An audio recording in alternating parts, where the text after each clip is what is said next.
WYMT Mountain News Weekend Edition.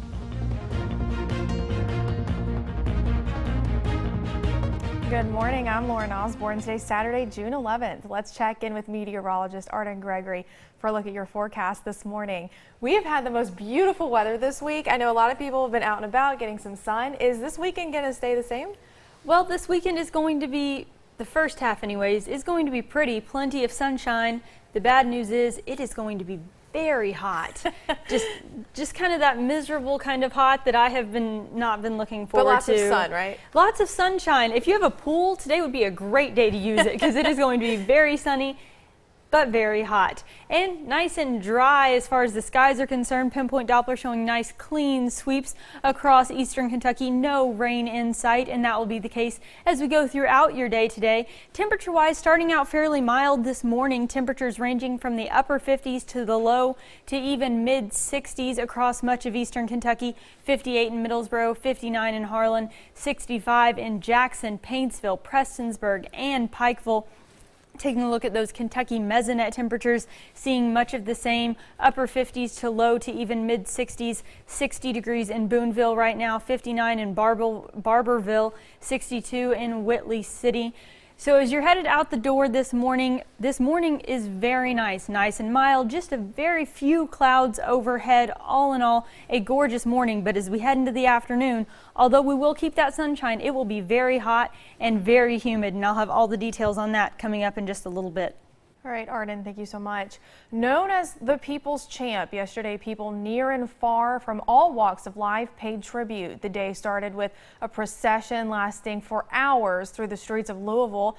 People flocked downtown to get a glimpse of Ali's last ride inside the arena, just as he wanted, a celebration of life that honored many lifestyles.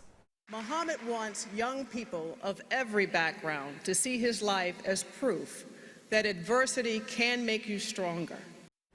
Perhaps the most awe-inspiring aspect of the day was how so many people from so many different backgrounds and religions came together for one cause, to celebrate the life of Muhammad Ali just like he wanted. The people in Louisville yesterday certainly honored his wishes. I am here today to celebrate the life of a legacy. Muhammad Ali's life and legacy touched so many people beyond Louisville's borders. But in this town, just as he was in the ring, Ali is the greatest. He was really instrumental in my early life. I remember him as a young child saying, I'm pretty, I'm the greatest. And I just remember him being a poet. Ali swings with a left, Ali swings with a right. Look at the kid carry the fight. With words that were often more powerful than punches, Ali earned the respect of fans around the world. Alan and John Beaton came from Canada to pay their final respects. As soon as we knew what the dates were, I texted my brother and said, let's go to Louisville. One word answer, yep. That says it all. Ali's influence also reached to China, where Yolanda Zhejiang first learned about the man known as the Louisville Lip. I heard about Muhammad Ali in China. I know he is not only on boxing, but a famous person. With such worldwide acclaim, it's no wonder so many people are in Louisville to celebrate Ali's life. Straight out of Louisville. Souvenir tees. Street vendors hawk t-shirts, memorabilia, and even artwork bearing the image of the champ. An event so big it attracted hundreds of reporters and photographers from many different countries. We've also seen celebrities, including Jim Brown and Will Smith, joining countless others for the final chapter of perhaps the greatest story in Louisville history. Louisville city leaders estimate more than 100,000 people lined the streets for the procession. The procession went by the Muhammad Ali Center and Ali's boyhood home. WYMT's Phil Pendleton was there and has more on how Ali is being remembered.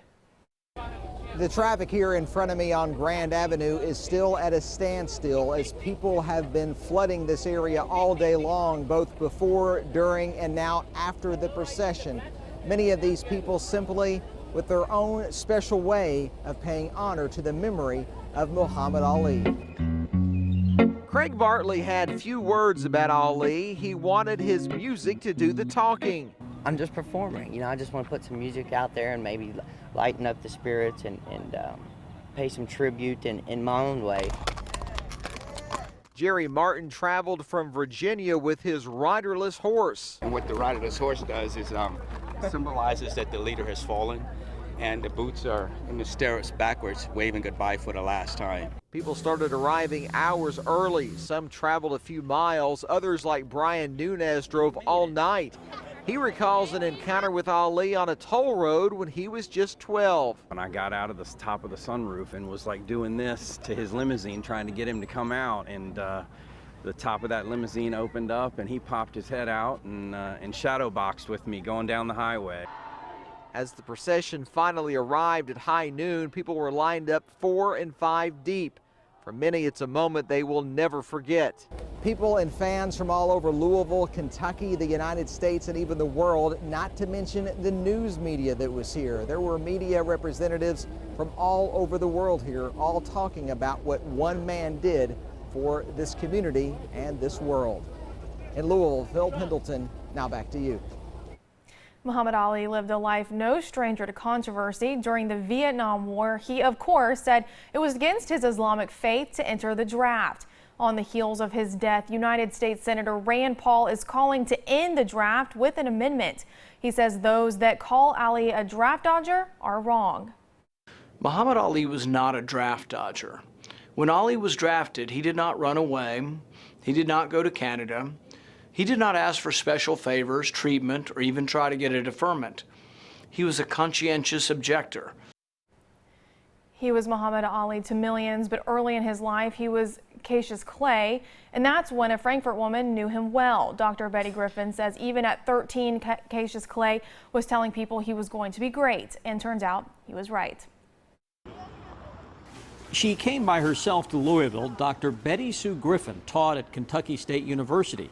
But decades before a distinguished career in education, she met a teenager named Cassius Clay, later to become Muhammad Ali.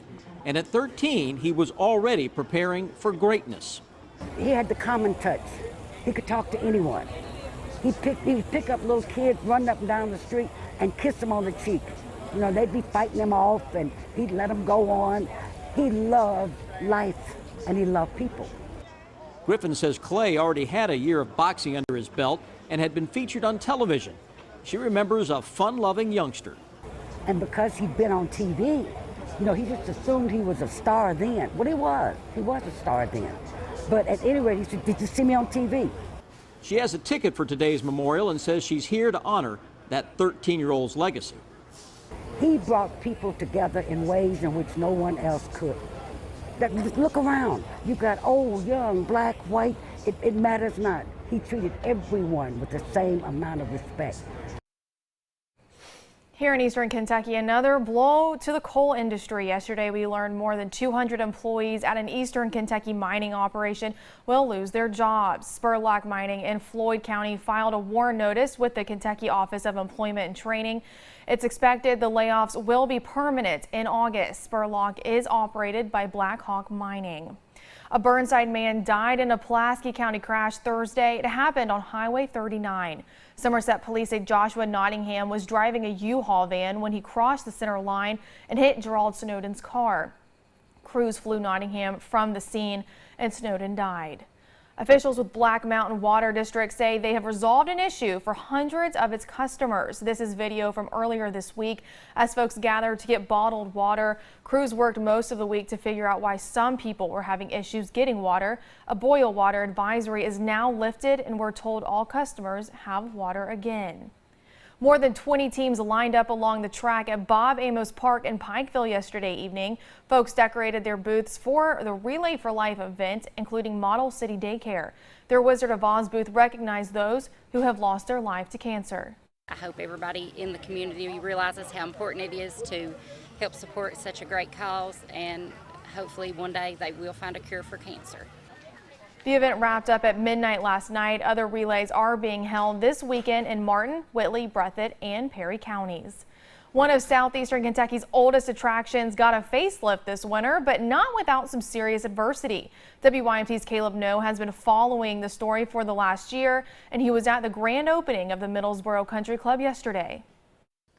known as the oldest continuously played golf course in the United States. After 1¼ centuries, however, the Middlesboro Country Club certainly started showing its age. We're going to be doing like a $500,000 renovation on this course. That was back in November, but about 4 months later, just as renovations were almost complete, tragedy struck the course. Disbelief for a while, and then it really sunk in that it's gone, it's burning. The equipment shed with 24 brand new golf carts and several other maintenance vehicles gone. We've put so much hard work into it, and it went up in a matter of hours. But as they say, they kept swinging. Everything from shrubs to mulch to the sand in the bunkers, it's just a complete transformation. After 7 months of work, there was only one thing left to do Friday. This makes it official. Middlesboro's historic landmark of a country club is freshly renovated and ready to play. In Bell County, Caleb No, WYMT Mountain News. The country club first opened in 1889, which was actually a year before the city of Middlesboro was incorporated. Coming up on Mountain News this morning, shots are fired at a well-known Texas airport, causing quite a scare. And later in sports, the state baseball tournament continued yesterday in Lexington, and an all-mountain first-round matchup this morning between Hazard and North Laurel. And we could see some record-breaking heat later today. I'll have the details on that and your forecast for the rest of the week when we come back.